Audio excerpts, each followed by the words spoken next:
اچھا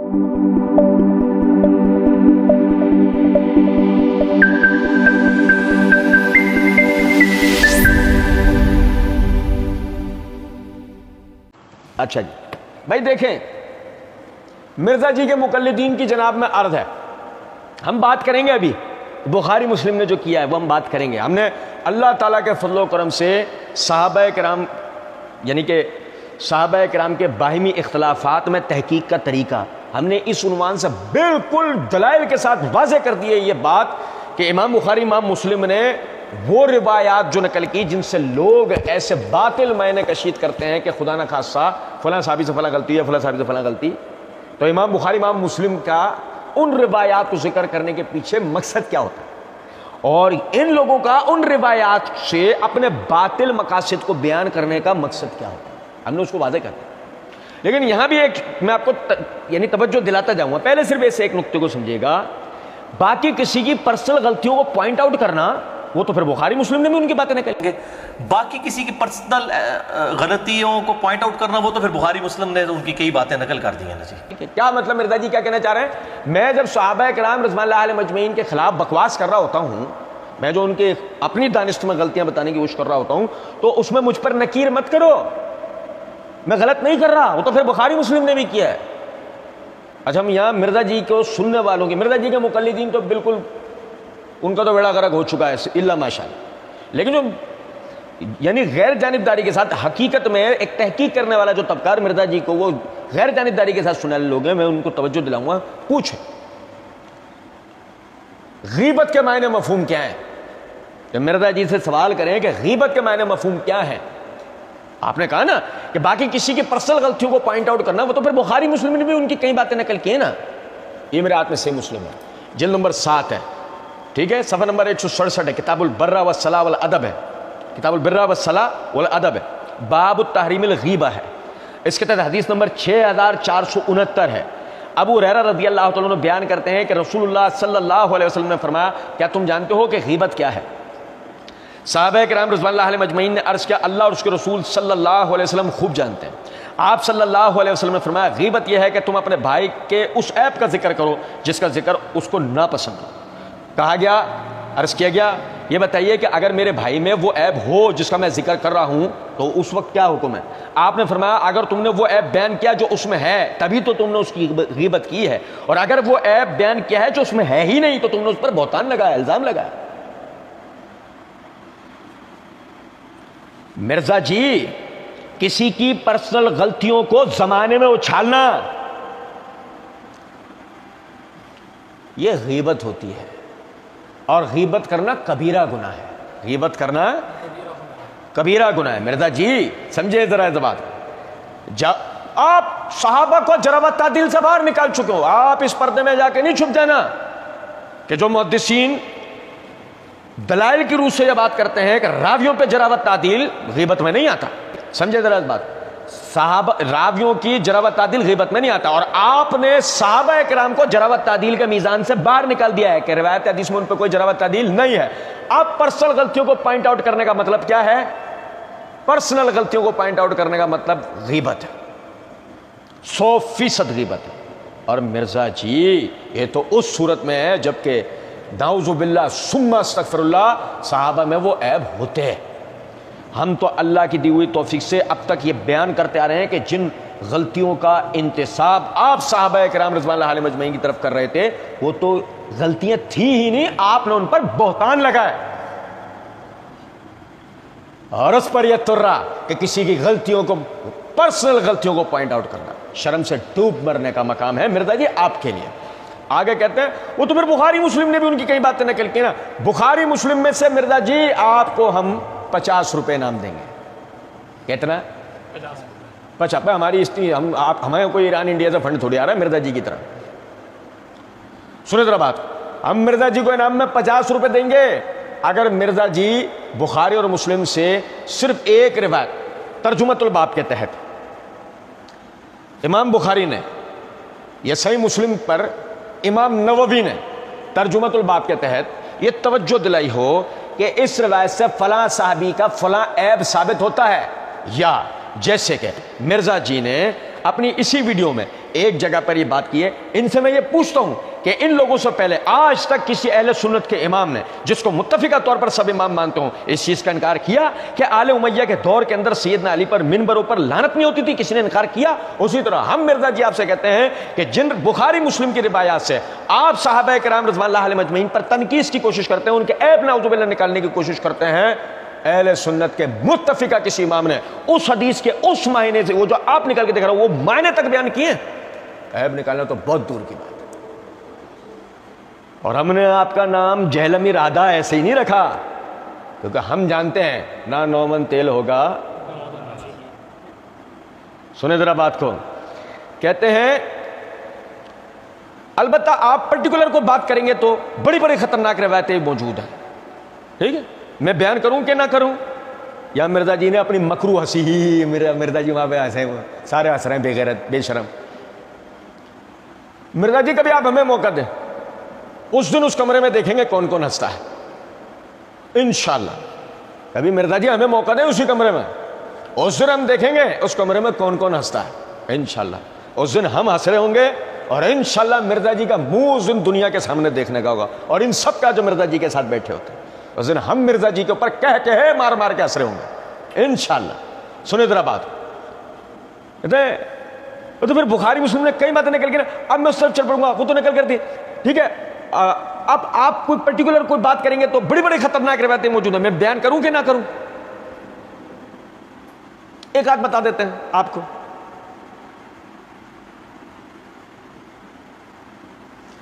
اب تک جن روایات کو مرزا جی خطرناک کہہ رہے تھے, اللہ کے فضل و کرم سے اس کا صحیح معنی مفہوم نے آپ بھائیوں کو بیان کی نا. اس کے بعد مزید اب آگے یہ سنیں ذرا بات کو, بیان کروں گے نہ کروں؟ ہونے چاہتا مرزا جی آپ یوں کہتے ہیں میں ڈوب مروں یا نہ مروں, یوں کہتے آپ.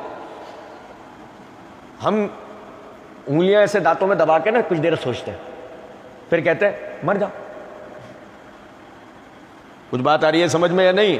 کیونکہ یقین کریں آپ دنیا کے وہ بے شرم اور بے غیرت آدمی ہیں کہ اگر کوئی آدمی آپ سے بیٹھ کر یہ بولے سنو, ہاں تمہارے ابو کی غلطیاں بتاؤ تمہاری امی سے شادی کے علاوہ,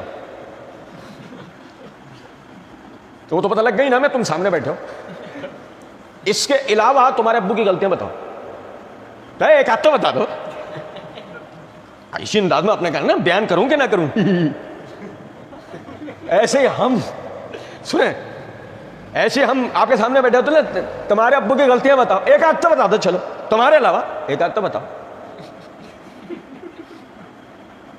میں کہہ رہا ہوں نا, اس کمرے میں اگر ہم بیٹھے ہوتے تو اس دن پوری دنیا دیکھتی کہ کون ہنستا ہے اور کس کا منہ دیکھنے کا لائق ہوتا ہے. سنیں, کہتے ہیں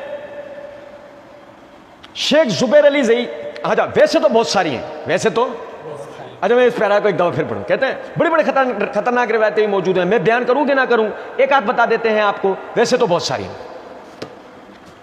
مرزا جی ایک آدھ چھوڑو, ساری بتا دو, ہم انشاءاللہ ساری کا ہم سے جواب لے لو, کوئی مسئلہ ہی نہیں. ہم تو بیٹھے ہی آپ کے جواب دینے کے ہیں, ہمارے سوالات تو اب تک 35 ہو گئے, لے آؤ جواب کسی ایک کا. لیکن ہم تو جانتے ہیں نا کہ نہ نومن تیل ہوگا. سنیں ذرا بات, ویسے تو بہت ساری ہیں, ویسے تو ایک آدھ بتا رہے ہیں, اور پیچھے سے مرزا جی پیچھے سے 33 مرتبہ سبحان اللہ, 33 مرتبہ الحمدللہ, 34 مرتبہ اللہ اکبر پڑھتے آ رہے تھے. ایک آدھ اب بتانے بیٹھ رہے ہیں, نہیں سمجھے کچھ بات کو؟ 12 سنو, کہتے ہیں شیخ, اچھا آگے کہتے ہیں شیخ زبیر علی زئی رحمۃ اللہ علیہ نے کتاب لکھی ہے قیام رمضان کے اوپر, 8 اور 20 تراویح کے اختلاف پہ. ٹھیک ہے جی, اس میں ایک حدیث کے اوپر جرا کرتے ہوئے لکھتے ہیں قیام رمضان والی, اس کا PDF بھی نیٹ پہ رکھا ہوا ہے, ہماری ویب سائٹ پہ بھی موجود ہے, آپ ڈاؤن لوڈ کر لیں. تراویح کے مسئلے پہ حدیث جو وہ حنفی پیش کرتے ہیں نا 20 تراویح کے اوپر, اس حدیث میں کچھ خامیاں نکالتے ہوئے انہوں نے نا ایک خامی یہ بھی نکالی کہ اس حدیث میں جو راوی ہے علی بن الجاد ہے. اچھا یہاں مرزا جی نے کہا علی بن الجود, اب مرزا جی کہتے ہیں علی بن الجود یہ وہ راوی ہے, حالانکہ یہ راوی علی بن الجاد ہے, علی بن الجود نہیں. مرزا جی پیچھے کہہ رہے تھے نا ایک جگہ پہ کہ یہ جو اعراب کی غلطیاں یہ ان کے مولوی سے احمد رضا, یہ احمد رضا کو احمد رضا پڑھتے ہیں. نہیں سمجھے کچھ بات کو؟ وہاں مرزا جی نے کہا تھا میں اگر ان کی لغت کی غلطیاں نکالنا چاہوں تو سب کی نکال دوں گا. مرزا جی تم نمل میں پڑھا کیوں نہیں لیتے؟ ہیں؟ تم نے اپنے نام کے ساتھ انجینئر لکھ دیا ہے، اب تم ایک لاحقے کا اور اضافہ کر دو، پروفیسر محمد علی مرزا۔ سنو ذرا بات، مرزا جی کہتے ہیں اس میں خامی یہ بھی نکالے کہ اس حدیث میں جو راوی ہے علی بن الجود بقول مرزا جی کے، حالانکہ علی بن الجاد ہے۔ شیخ زبیر صاحب لکھتے ہیں ابن حجر اسقلانی کے حوالے سے، ایک محدث دوسرے محدث سے نقل کر رہے ہیں، ایک محدث دوسرے محدث سے، یہ وہ راوی ہے کہ جو کہا کرتا تھا کہ اگر قیامت والے دن اللہ تعالیٰ معاویہ کو عذاب دینا تو مجھے کوئی دکھ نہیں ہوگا، مجھے اس بات کا کوئی دکھ نہیں ہوگا، کیونکہ جو کچھ اس نے کیا ہے امت کے ساتھ۔ خطرناک روایتیں بھی موجود ہیں، اب میں بیان کروں یا نہ کروں؟ کریں گے، ایک آدھ بتا دیتے ہیں آپ کو، ویسے تو بہت ساری ہیں۔ شیخ زبیر علی زئی رحمہ اللہ نے کتاب لکھی ہے قیام رمضان کے اوپر نا، 8 اور 20 تراویح کے اختلاف پہ، ٹھیک ہے جی۔ اس میں ایک حدیث کے اوپر جرح کرتے ہوئے وہ لکھتے ہیں، قیام رمضان والی اس کا PDF بھی نیٹ پہ رکھا ہوا ہے، ہماری ویب سائٹ پہ بھی آپ ڈاؤن لوڈ کر لیں، تراویح کے مسئلے پہ حدیث جو وہ حنفی پیش کرتے تھے نا وہ 20 تراویح کے اوپر، اس حدیث میں کچھ خامیاں نکالتے ہوئے انہوں نے نا ایک خامی یہ بھی نکالی کہ اس حدیث میں جو راوی ہے علی ابن الجعد ہے، علی ابن الجعد، اور یہ وہ راوی ہے، شیخ زبیر صاحب لکھتے ہیں ابن حجر اسقلانی کے حوالے سے، ایک محدث دوسرے محدث سے نقل کر رہے ہیں، یہ وہ راوی ہے کہ جو کہا کرتا تھا کہ اگر قیامت والے دن اللہ تعالیٰ معاویہ کو عذاب دینا تو مجھے اس بات کا کوئی دکھ نہیں ہوگا، کیونکہ جو کچھ کیا اس نے۔ اچھا سنیں ذرا بات، غور طلب نکتہ ہے، بلکہ شیخ زبیر کے نام سے کہا نا تو پہلے تو شیخ زبیر کے نام سے ہی ذرا سمجھیے گا بات، میں یہ آپ کو بتاؤں۔ شیخ زبیر نے جو عبارت نقل کی نا، یہ سمجھے گا ذرا بات کو، وہ PDF اپنی جگہ ہے۔ شیخ زبیر نے جو وہ تراویح والا رسالہ لکھا اور اس کے جواب میں دیوبندی امین اوکاڑوی صاحب نے اس کا جواب لکھنے کی کوشش کی۔ شیخ زبیر علی زئی رحمۃ اللہ علیہ نے امین اوکاڑوی کے وہ جو یعنی کہ جواب دینے کی جو اس نے کوشش کی تھی، اس کا جواب در جواب دیا، تو اس رسالے کا نام رکھا امین اوکاڑوی کا تعقب، ٹھیک ہے بھائی۔ شیخ زبیر صاحب نے اس میں کیا کرا کہ امین اوکاڑوی کے رسالے کو بھی اوپر جوں کا تو چھاپا ہے اور نیچے اس کا جواب لکھا ہے۔ اب امین اوکاڑوی نے اوپر شیخ صاحب کے یعنی کہ اعتراض کو اس طرح نقل کیا کہ لکھتا ہے علی بن الجعد تشیع کے ساتھ مجروح ہے، تشیع کے ساتھ۔ اچھا پھر شیخ زبیر کی جو عبارت ہے میں آپ کو پڑھ کے بتاؤں، مرزا نے کہا کہ شیخ زبیر نے لکھا ہے کہ یہ وہ راوی ہے کہ جو کہا کرتا تھا کہ اگر قیامت والے دن اللہ تعالیٰ معاویہ کو عذاب دینا تو مجھے اس کا کوئی دکھ نہیں ہوگا، کیونکہ جو کچھ اس نے کیا ہے امت کے ساتھ، کیونکہ جو کچھ کیا اس نے۔ اب یہ صفحہ نمبر 65 کو دیکھیں آپ، یہ میں نے نیچے پیرا کو اشارہ دیا ہوا ہے، ٹھیک ہے۔ جو بھائی ویڈیو دیکھنے والے پوز کر کے بھی ہے نا، یہاں ویڈیو کو پوز کر کے بھی اس پیرا کو مکمل دیکھ سکتے ہیں، اور جو میں پڑھوں گا اس پیرا کو، اور پھر دیکھیں پیرا کا اگلا حصہ، یہاں پر علی بن الجعد کی صحیح بخاری میں جو مطابعات ہیں شیخ زبیر نے چارٹ بنا کر اس کی طرف توجہ دلا دی ہے۔ اچھا اب دیکھیں میں جو آپ کو بتانا چاہ رہا ہوں، مرزا اتنا بڑا کذاب ہے، اتنا بڑا دھوکے باز اور دجال ہے، شیخ زبیر کے نام سے بھی جھوٹ بولتا ہے۔ سنیں غور طلب نکتہ ہے، شیخ زبیر لکھتے ہیں علی بن الجعد مختلف فی راوی ہے، جمہور نے اس کی توثیق کیا، مگر یہ بھی مروی ہے کہ وہ عبداللہ بن عمر، معاویہ بلکہ عثمان رضی اللہ عنہم اجمعین پر سخت تنقید کرتا تھا۔ سیدنا عثمان رضی اللہ عنہ کے بارے میں اس کا عقیدہ تھا کہ انہوں نے معاذ اللہ بیت المال سے 1 لاکھ درہم ناحق لے لیے تھے۔ سیدنا معاویہ رضی اللہ عنہ کی وہ تکفیر کا قائل تھا، وہ کہتا تھا کہ مجھے یہ برا نہیں لگتا کہ اللہ تعالیٰ معاویہ کو عذاب دے۔ دیکھیے تہذیب التہذیب جلد 7 صفحہ 257 وغیرہ۔